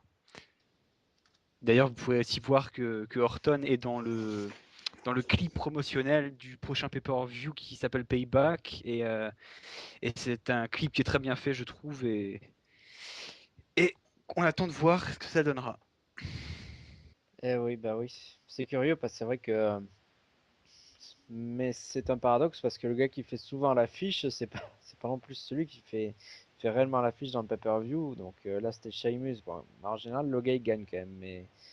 Mais bon, il a pas un grand rôle dans le pay-per-view. Donc c'est à Ouais, voir. non, ça c'est vrai, bon, des fois oui, des fois l'affiche, le mec est clairement mis en avant, mais des fois c'est vrai que ça a rien à voir. Moi, je m'en souviens de Vengeance 2001 où t'as Triple H, Vengeance 2001, t'as Triple H qui est en pochette du pay-per-view, qui fait l'affiche, il était même pas là au pay-per-view, hein.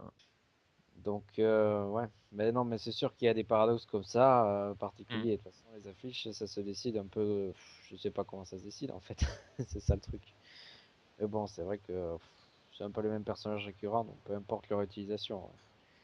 Donc, je pense qu'on va pouvoir passer à la suite, hein. Bon. Avec un match Aussi. pour le titre de la WWE. Donc, Last Man Standing match entre John Cena et Ryback. Un match qui a duré 23 minutes et qui a abouti sans décision. Paradoxalement, dans ce genre de match, il n'y a pas eu de décompte de 10, vu que Ryback a littéralement explosé Cena contre le mur d'entrée en haut de la rampe. Et Cena KO transporté par une civière, alors que Ryback se relevait péniblement. Mais voilà, le match était arrêté par l'arbitre, hein. Et c'est le 6e Last Man Standing match John Cena, qui en avait disputé 2 contre Edge en 2006 et 2010, un en 2007 contre Umaga, un en 2010 contre Batista et un en 2011 contre Alberto Del Rio.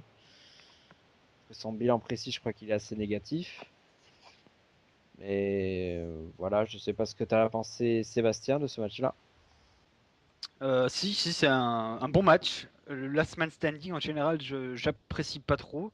parce que c'est vrai que voir l'arbitre porter des comptes de 10, ça ralentit pas mal le combat, mais là j'ai apprécié le spectacle, hein. J'avais pas d'attente exceptionnelle pour ce match, parce que c'est John Cena Ryback, on s'attend pas à du catch 5 étoiles, mais là justement la stipulation a pu cacher les faiblesses que les deux lutteurs ont, et au final ça donne quelque chose qui est très divertissant, je trouve. Du début à la fin, je me suis pas ennuyé, contrairement à ce que j'attendais au début, et notamment la fin du match qui est assez impressionnante, avec ce passage à travers l'écran LED. C'est toujours ce genre de fin qu'on trouve une à deux fois par an dans certains pay-per-view, mais c'est toujours un mouvement que l'on retiendra à la fin de l'année. Et là, pour ce match, je trouve que c'était peut-être le bon choix de finir là-dessus, parce que je pense pas que l'un des deux hommes allait perdre véritablement sur ce combat. J'étais sûr qu'il y allait une suite qui allait arriver, donc la fin était bien choisie. MP. Euh, je suis d'accord avec Seb pour la qualité du match. C'est un match quand même qui était au-dessus de mes attentes pour un John Cena Ryback. On peut se le dire, je pense que personne s'attendait à un 5-star match. Mais pour un last man standing en ces deux-là, je trouve que ça a quand même été bien exploité. Surtout le ball à la fin, je trouve qu'il était très bon. Malheureusement, le finish, je trouve que c'est un peu con parce que là, je sais qu'on va continuer la feud et tout, mais un last man standing, normalement, c'est la fin d'une feud, hein. C'est un gros match de stipu que tu mets à la fin d'une feud et ça finit là. Mais comme un LNSL, mais bon, là, avec les pay-per-view à thème, ils ont un peu gâché ce concept encore, donc. Mais ouais, ils vont continuer la feud avec un ambulance match, donc c'est un peu chiant de voir que même si on donne un gros match à stipu, on va continuer le mois prochain. Dans le fond, ça décrédibilise un peu le Last Man Standing match qui est supposé être la fin d'une feud. Et là, on va nous revoir avec un ambulance match qui va être sûrement plus mauvais que ce match-ci, je suppose, parce que les ambulance match, c'est pas nécessairement la meilleure stipu à travailler avec. Donc c'est à voir, mais le finish un peu. Ça a été un peu le côté plus sombre du match pour moi parce que si on aurait pu finir la fête avec un truc clean, j'aurais préféré, je pense. Mais je comprends pourquoi la WWE peut le faire, puisqu'ils veulent faire un programme un peu plus à long terme entre ces deux-là. Mais bon, c'est un peu dommage, je trouve. Ouais, je rejoins sur ce truc-là. Un Last Man Standing, c'est clairement comme un Hell in a Cell, c'est vraiment pour terminer une feud. Et là, c'est même presque au début, donc c'est assez surprenant.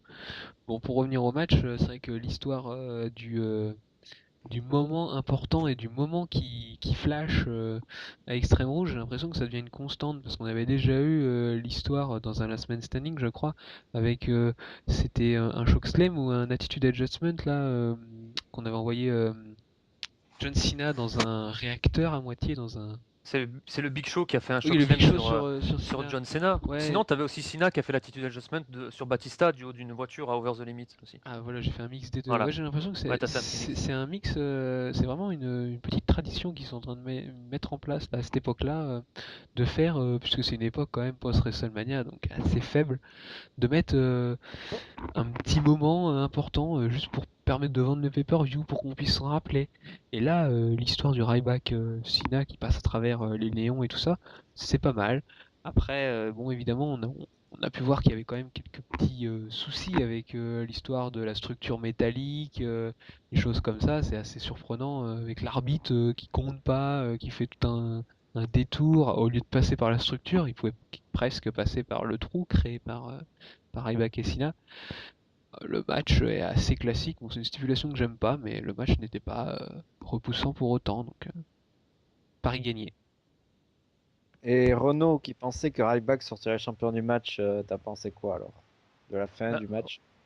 J'ai dit Ryback par rapport à son heel turn, mais en fait, je me disais aussi que bon, Cena allait peut-être conserver, mais le truc surtout, ce qu'ils ont fait à la fin, je pense que déjà, ouais, c'est comme ils ont dit mes collègues, c'est pour continuer la feud, mais c'est aussi parce que John Cena, il vient d'avoir la ceinture, quoi. John Cena, il a eu le titre à WrestleMania 29, on n'a pas voulu lui faire un règne pourri. Ryback, il a tourné heel, donc si on le fait perdre, ça sert à rien. Donc finalement, c'est un match nul. Bon, ben écoute, s'ils ont trouvé cette solution-là pour continuer, ben libre à eux, mais le combat en lui-même, je m'attendais à pire et j'ai été quand même agréablement surpris, quoi. Je pense que c'est le meilleur combat que j'ai vu de Ryback en 1 contre 1 à la fédération. J'ai trouvé le début sur le ring assez bon. Il a surdominé John Cena, il a baladé, il se l'est trimballé d'une épaule à l'autre, il a enchaîné avec des slams. C'était quand même, il est surpuissant le mec. C'était quand même super impressionnant. J'ai rarement vu Cena se faire balader comme ça dans un ring au niveau puissance. Après, bon, ben, c'est classique à la WWE, les Last Man Standing. Après, ça part un peu dans la foule, en backstage. Donc, c'était du classique. John Cena avec son extincteur. Alors, ça, c'est sa nouvelle mode, hein. John Cena, l'extincteur, c'est son nouvel ami. Donc, ben, il a sorti son extincteur. Et puis, la fin, oui, ben, je rejoins tout le monde aussi sur cette fin très bizarre. Mais un Last Man Standing, les gars, là, on parlait que on se dit, oh, c'est bizarre, la feud elle vient de commencer, on commence sur un Last Man Standing. Et ouais, mais déjà, le pay-per-view, c'est Extreme Rules, donc il faut trouver une stipulation. Et rappelez-vous qu'en début d'année, Big Show et Del Rio, ils s'étaient jamais affrontés. Les mecs avaient commencé sur un last man standing pour finir sur un match simple. On est plus surpris par ces stipulations maintenant qui arrivent comme ça d'un coup dès le début. Donc voilà, pour moi, au final, sur ce match, pas mauvais, agréablement surpris même de la prestation de Ryback. Voilà. Justement, c'est Last Man Standing, j'ai l'impression qu'il y en a un. Enfin, c'est marqué dans le contrat de Cena que tous les ans il doit faire un Last Man Standing. Bon, je sais bien que Cena on veut le vendre comme un Superman, mais faut pas abuser non plus, quoi. Et un truc qui m'a énervé aussi, c'est le coup de l'extincteur. Alors je sais Ah, pas, je me suis jamais pris un coup de fumée d'extincteur dans la gueule, mais depuis quand ça fait mal? non mais c'est clair, je te rejoins totalement. J'en avais parlé sur le Big Show Alberto Del Rio. C'est nouveau. C'est nouveau depuis quelque temps à la WWE. On sort l'extincteur et on met un coup de fumée. Alors que tu mettes Mm. un coup d'extincteur dès le début, moi je veux bien. D'ailleurs il le fait après, bon, allez, coup d'extincteur, oui. Mais la fumée, moi j'ai l'impression que c'est pour faire rire les gens. Je sais pas si vous avez remarqué, à chaque fois qu'il y a un coup de fumée d'extincteur, tout le monde rigole, quoi. Tout le monde rigole. Enfin, en même Moi temps, un Last Man personnellement, ça me fait Standing, pas rire. c'est pas. Ouais, voilà, dans une Moi, ça me situation rappelle, comme Mais tu sais ça, qu'on est c'est très pas, c'est PG, pas on est top. très PG, Vincent, quand même, hein. On est vraiment très PG dans ce show-là, si tu regardes Ouais. bien. Ouais. Mm. Non, mais le coup ça me... d'extincteur, c'est bien dès que t'es un fan qui est présent dans l'arène, ça fait rire, voilà, mais devant la Voilà, télé, ouais. ça passe beaucoup moins bien. Moi, ça me rappelle l'affreux Michael Cole contre John Cena et ça me fait vomir à chaque fois. Moi aussi, j'y ai pensé, et j'ai pensé aussi au Jericho Punk d'Extreme Rules l'année dernière. Il y avait eu aussi ce coup pendant que Ah ouais. Jericho voulait porter son Walls. Donc ouais, ça m'énerve un peu qu'on mette tout le temps un Last Man Standing à Cena ou des I Quit aussi. C'est la stipulation on aime bien lui refiler. Et bon, la fin, j'ai bien aimé, mais faut avouer que le match il est meilleur compensé, surtout avec quelques bons spots, genre le follow slam de Ryback à travers la table. Après, il y a un moment où il y a Cena qui saute sur lui et le chop, il lui porte un power slam, c'était pas mal. Mais ouais, non, à part un ou deux trucs, c'est vrai que je m'attendais à carrément pire. Mais un l'ambulance match, pardon, je pense que ça va être beaucoup plus difficile parce que déjà deux matchs de suite qui se ressemblent. Et puis va falloir être innovant dans les spots. Et avec Sina, j'ai du mal à avoir des spots innovants. Et Tifo. Ouais, bah moi aussi, au final, moi j'avais lu tes critiques en fait, Brousty, sur le forum avant de regarder ce match. Puis je t'ai vu assez dur avec, donc je me suis dit, merde, ça va être chiant. Bah au final, non. Honnêtement, moi j'ai bien aimé ce match, même si le rythme était pas, il n'y avait pas vraiment de rythme, hein, on est d'accord. Mais je trouvais que le travail des deux dans le ring était plutôt bon, entre les tables qui cassent et tout. Après, à l'extérieur, oui, je crois qu'il y a 3 tables qui pètent dans le match, donc c'est plutôt sympa à voir. Après, ça se balade à l'extérieur du ring pour aller rejoindre le décor. Et puis le spot de fin est vraiment sympa à voir, franchement, avec les lumières qui éclatent et tout. Après, oui, c'est vrai que ça rappelle un peu le chokeslam du Big Show sur Cena, encore une fois. Mais j'ai trouvé ça sympa. Après, j'ai vu que l'arbitre Charles Robinson s'était justifié, qu'il avait arrêté le match en disant qu'il était choqué par ce qu'il avait vu, quoi. Bon, après, c'est vrai que c'est pas. Bon, voilà, c'est pas terrible non plus comme fin, mais bon, je suis pas, ça me choque pas plus que ça, honnêtement. Donc, ça va continuer la feud et puis bah, on verra comment ça va se passer après, quoi. Ben ouais, c'est vrai que là tu me disais, ouais, c'est vrai que le match, moi j'ai moyennement apprécié. Bon, j'avoue, j'ai peu d'acquaintance avec Ryback, mais il y avait peu de rythme. Bon, mais en même temps, j'étais pas très surpris, hein. sur le ring, il y avait peu de rythme, c'était assez pauvre. Ils ont mis un peu de temps, je trouve, à aller à l'extérieur. Ça s'est dynamisé ensuite à l'extérieur, mais il y avait un peu trop de temps, je trouve, sur le ring. C'est ça qui était dommage. Et puis la fin, bah, je trouve assez dommage, quoi. C'est les règles du last man standing, faut aller jusqu'au bout, quoi. C'est la stipu, normalement, elle prône la destruction de l'adversaire. Donc, bah, il faut qu'il fasse quand même le compte. Bah, au pire, s'il y a un double compte de 10, on y va, voilà, 10 partout et puis balle au centre. Mais là, no contest sur ce genre de truc qui est un peu sans disqualification au départ, normalement, bah, ça fait un peu bizarre. Bon, voilà. Bon, après, il y en a un qui a beaucoup mieux apprécié le match, c'est Gus, évidemment, parce qu'il est content que la rivalité continue, parce qu'il n'y avait pas grand-chose jusque-là. Donc maintenant, ils vont pouvoir se mettre dans l'ambiance, surtout avec l'ambulance match. Mais si Ryback le perd, c'est la fin pour son personnage. Sinon, concernant le match, il a trouvé que Cena était trop over. Ça lui rappelle Backlash 2009. Voilà. Donc, Mais sinon, je voulais ajouter un truc. Je sais pas comment ils vont faire pour faire sortir Cena vainqueur au prochain match. Parce qu'entre sa blessure à la cheville, blessure pas si grave que ça par rapport aux news qu'il y avait eu au début, et bah, ce spot-là qu'il faut quand même vendre, je sais pas comment ils vont faire pour le faire sortir un gagnant de l'ambulance match, pardon.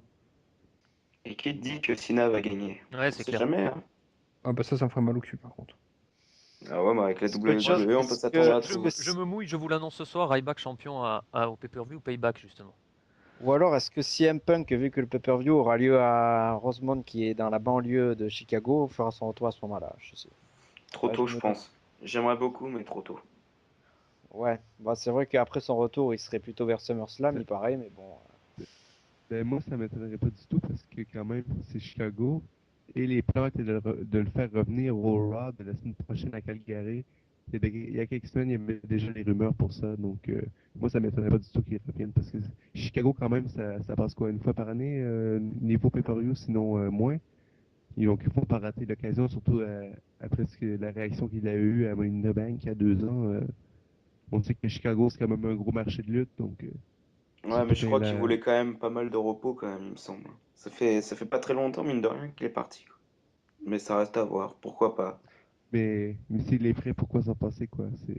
C'est con, là. Surtout quand t'as Chicago, qui est une foule extraordinaire. Ah oui, c'est sûr, totalement, je te rejoins Personnellement, totalement. j'y crois pas trop. J'aimerais aussi, Moi mais non plus, oui, j'aimerais, j'ai- pareil. j'aimerais aussi, mais j'y crois pas trop. Déjà, le pay-per-view me semble très mineur quand même. C'est un premier pay-per-view, c'est un nouveau, c'est un nouveau Il pay-per-view y a, tout court, donc il y a plus de préparation, donc ouais, ça rappelle ouais, Capital.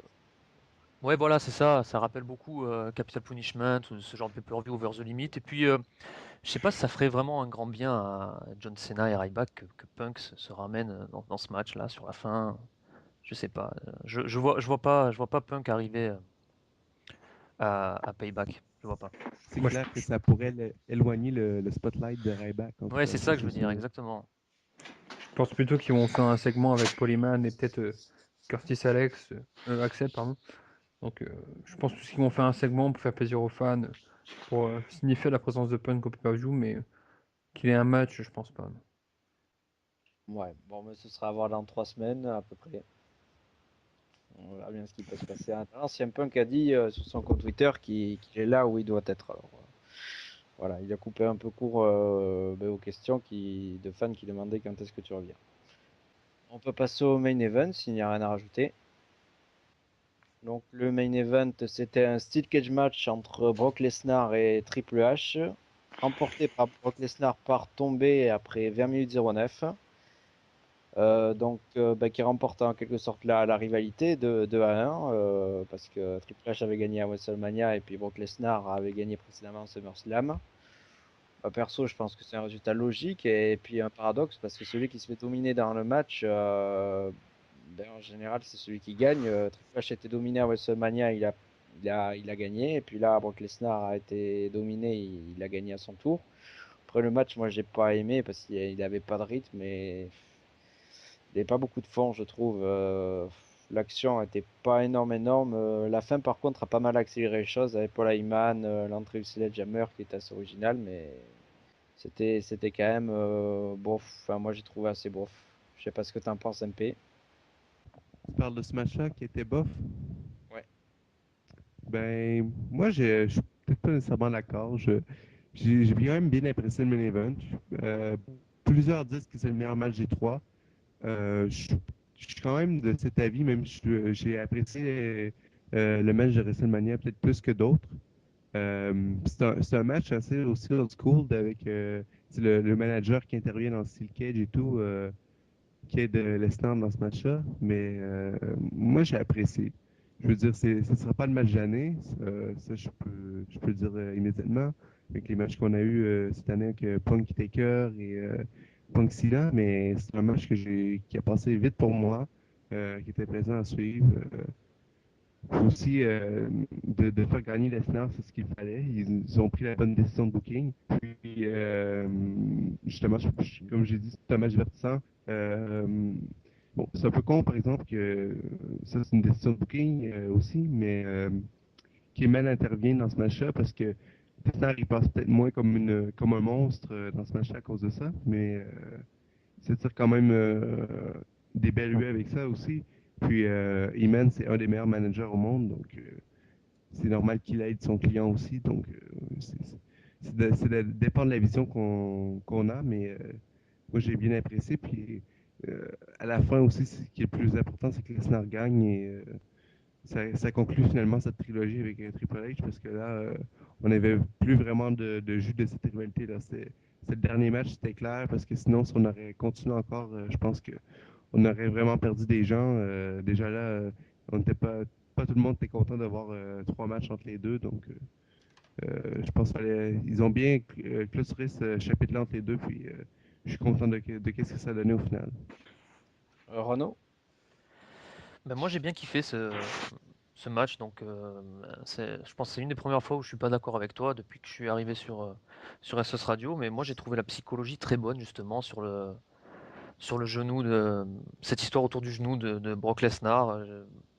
Sincèrement, c'est un des meilleurs combats en cage que j'ai vu, quoi. J'ose le dire. Je parle en cage normale, hein, je compte pas le Hell in the Cell bien sûr. D'ailleurs, je sais pas si vous avez remarqué, mais la cage a changé, c'est une nouvelle cage maintenant qu'ils ont mis en place. Bon, elle est très proche de l'ancienne, mais le grillage est un peu plus écarté, les caméras. Enfin, je trouve que c'est mieux à l'écran, c'est beaucoup mieux. Mais ouais, non, sincèrement, franchement, j'ai trouvé le match plutôt bon. Triple H qui a fait un très gros combat, Lesnar qui a très bien vendu les prises, vraiment très sympa. J'ai connu toutes les cages, moi. Ça fait un peu vieux con de dire ça, mais sincèrement, j'ai connu toutes les cages à la WWE. J'ai connu la première cage, la bleue très dure, à l'époque où même Bret Hart et Owen Hart s'étaient affrontés au SummerSlam 94, ou Hogan contre King Kong Bundy à WrestleMania 2. Ça, c'est l'ancienne cage. Puis après, il y avait eu la classique. Mais celle-là me plaît bien. J'ai bien kiffé. Très très bon main event. J'ai adoré aussi, je précise, pour ceux qui ont vu sur A1, je sais pas s'ils seront d'accord avec moi, mais la prestation de Christophe Ajus sur le main event était assez énorme. Le mec s'est enlevé la cravate, a fait tomber la veste, il était en feu complet. Je pense que ça aussi, ça y joue. D'avoir un commentateur comme ça, entre 4h du matin et 5h, qui est chaud comme la braise, toi tu es devant ta télé, je pense que ça y joue aussi par rapport au stream sur l'ordi, c'est vrai. Mais je reverrai ce match avec grand plaisir pour ma part, donc ouais, très content du résultat. Et finalement, pas déçu de cette trilogie. Peut-être le premier match à SummerSlam, ouais, assez déçu, mais le WrestleMania 29 et celui-là, plutôt bon. Voilà. Et concernant AB1, est-ce que le deuxième tweet de Sébastien est passé lors de ce match? Alors Sébastien, excuse-moi, hein, j'ai vu tes deux tweets, je m'en souviens les avoir vus, mais je m'en souviens pas la deuxième fois quand il est passé.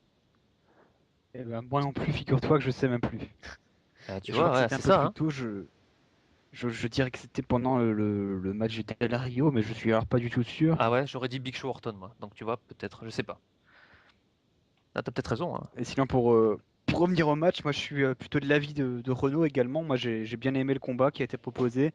C'est un peu comme le Cena Ryback, j'avais pas forcément de grandes attentes, mais finalement, c'est vrai que j'ai été pris dans le jeu entrée, notamment par le fait que Triple H n'a même pas eu son entrée, il a directement attaqué Lesnar, donc ça m'a directement mis dans le bain.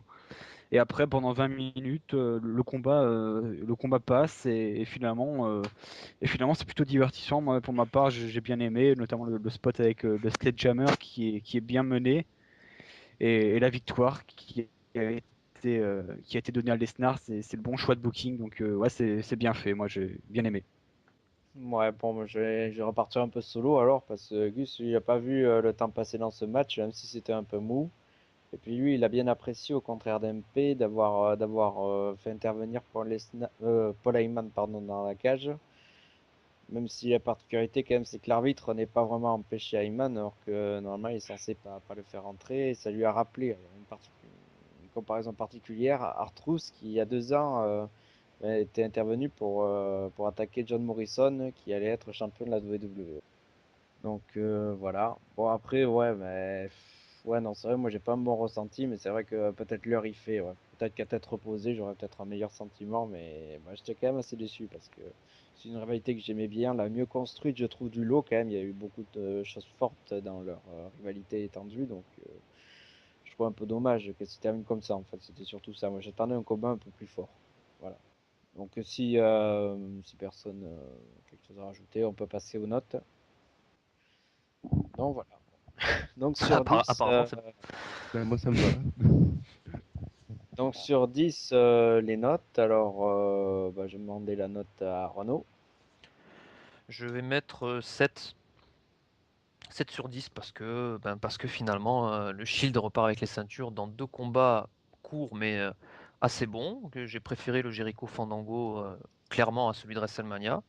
J'ai bien kiffé le main event et c'est peut-être un des meilleurs Big Show Orton que j'ai vu au final. Donc un bon petit 7 sur 10 pour moi.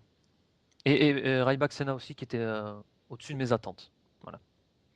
La note de Tifo. Bah, moi, je veux mettre un 5 parce que le pay-per-view s'appelait quand même Extreme Rules. Et pour moi, c'était pas vraiment Extreme Rules, quoi. C'était fade, ça manquait de surprise, il n'y avait pas beaucoup d'objets. Donc, ça m'a pas vraiment emballé plus que ça, malgré qu'il y ait eu quand même quelques bons matchs. Je me répète, pour moi, ça manque vraiment de surprise en ce moment à la WWE, quoi. MP. Ben, moi, je rejoins Renaud avec sa note de 7 parce que, comme il a dit, le Cinérabac est surpris.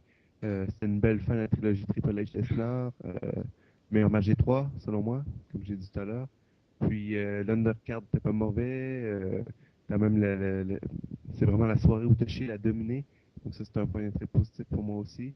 Il n'y a pas vraiment eu de match mauvais dans cette soirée-là non plus. Donc c'était pas, pour moi, tu peux pas vraiment descendre ce pay-per-view-là parce qu'il n'y a pas vraiment de truc de si mauvais non plus. Donc c'est un pay-per-view qui a quand même été peut-être au-dessus de mes attentes avec la carte qu'on avait. Donc 7, ça me semble une note justifiée, quoi.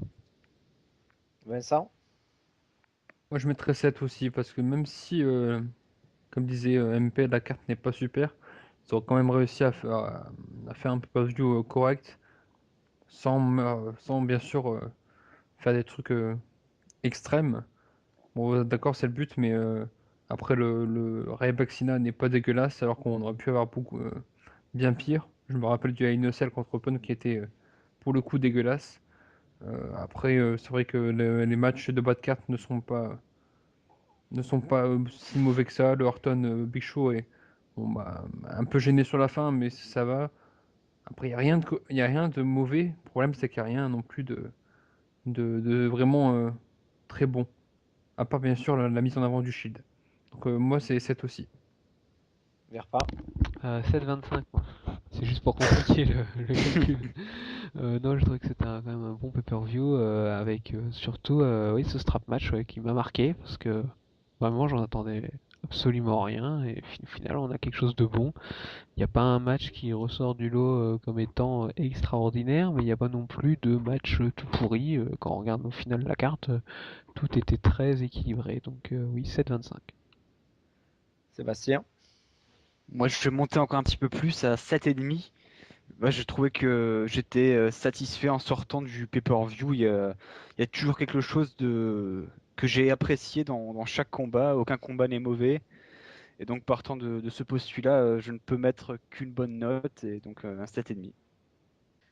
La note de Gus, c'est 7 sur 10 parce qu'il a trouvé beaucoup mieux ce pay-per-view que les précédents in-ring. Quand The Rock n'est pas là, c'est un peu plus intéressant. Un petit casse, oui.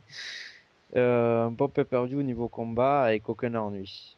Et pour ma part, je vais mettre 5,5 sur 10 parce que c'était correct, mais sans plus. Pas vraiment de déception parce que j'avais pas de grosses attentes, mais des stipus pas hyper exploités. Et moi, ce genre de pay-per-view à stipus, je suis assez friand d'habitude. Et là, j'étais déçu, mais bon. Vu le produit actuel de la WWE en même temps, bon, c'était pas non plus une grosse déception, quoi. Alors, ça fait combien pour la moyenne? La moyenne est donc de 6,66. Dans le C'est mon segment. 5 qui gâche Bon. tout. Haha. Eh oui. On peut quand même dire que on peut recommander quand même le pay-per-view. C'est quand même le meilleur pay-per-view, je pense, de la WWE cette année, clairement, là. Déjà, avec les 4 qui nous ont été proposés cette année, je pense que ça a été le meilleur, même meilleur que WrestleMania, quoi.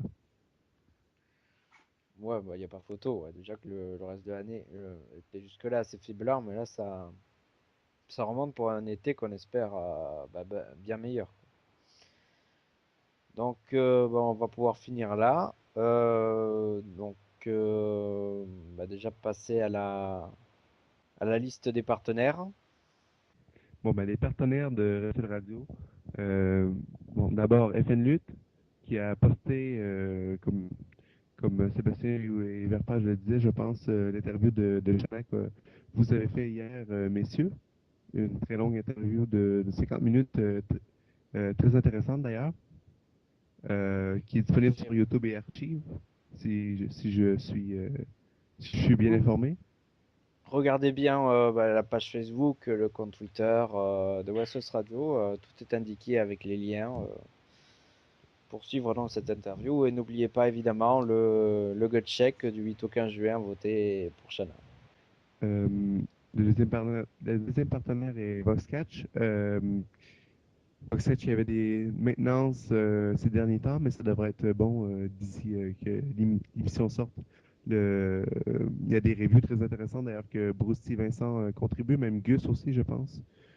Donc, des très bonnes reviews de la New Japan, de la Wash, de la WWE, même TNA aussi, donc plusieurs fédérations. La Wrestling Evolution League, notre Twitter à Wrestle Radio, le Facebook, facebook.com /Wrestle Radio, le compte YouTube de Wrestle Radio où tous nos épisodes, je pense, sont présents. Ben, en tout cas, depuis l'année dernière, donc vous pouvez quand même remonter jusqu'à assez loin. Le compte iTunes, bon, le compte iTunes, c'est moi qui m'en occupe. Donc, je sais qu'il y a des problèmes en ce moment. Je vais essayer d'arranger ça. Là, j'ai plus de temps libre ces temps-ci. Je vais pouvoir essayer de régler ça.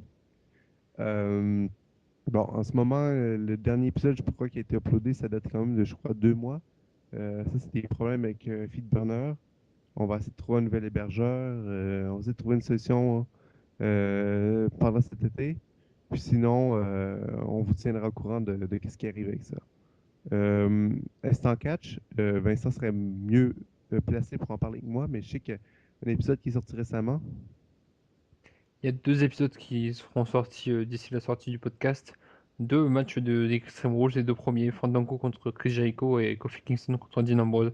Et sinon, pour ceux qui aiment les matchs extrêmes, on a commenté 2 matchs il y a quelques temps, Randy Orton contre Mick Foley en 2004 et en 2005 à One Night Stand. Il y a les Dudley Boys contre Sandman et Dreamer. Donc, vous pouvez regarder ceci sur la page Instant Catch sur Dailymotion, je crois. Oui. Et il y a aussi le Facebook Instant Catch, si je suis bien informé. Il y a aussi Catch Asylum, le catchasylum.com, qui est un très bon forum. Et Central Pop Rock, mais ça s'appelle plus Central Pop Rock, c'est maintenant Révolte Radio, je crois. Il y a aussi une page Facebook pour Révolte, donc vous pouvez aller les voir pour toutes les nouveautés de la radio. Oui, avec un coucou à Kevin, oui. Oui, Kevin qui met beaucoup de temps là-dedans, donc ça peut être très plaisant à écouter pour découvrir des nouveaux groupes, de nouvelles musiques. C'est toujours très plaisant. D'ailleurs, Donc, vous pouvez investir dans sa radio, puisque pour organiser des interviews lors d'un festival, ils ont créé un projet Ulule, et vous pouvez investir dans ce projet s'il ne vient pas à terme, puisqu'il y a une certaine somme à atteindre. si ça ne vient pas à terme, vous serez remboursé de la somme du don que vous avez fait. J'avais aussi oublié de mentionner l'adresse wrestleradio@gmail.com que vous pouvez nous retrouver, vous pouvez nous écrire plutôt pour tout commentaire, suggestion sur l'émission, comment on pourrait s'améliorer. Voilà, vous pouvez nous faire part de vos commentaires sur le Gmail. Donc voilà pour la liste des partenaires. Et voilà, donc la conclusion de ce premier épisode sans Gus. On en espère d'autres à l'avenir. Je déconne, quand même. Pas de... Pardon. Non, mais merci beaucoup pour votre fidélité. En tout cas, n'hésitez pas bien sûr à réécouter les anciens podcasts et puis écouter soigneusement ce podcast aussi et puis le podcast d'interview. Et quant à nous, on se retrouvera prochainement, je crois, pour un Impact Wrestlers début juin qui parlera de cet anniversary. Et Sunday Night Wrestlers reviendra fin juin pour parler de Payback. Donc on vous dit à la prochaine et surtout portez-vous bien. Ciao. Ciao, ciao. Ciao. Sierra Hotel, India, Echo, Lima, Delta, Shield.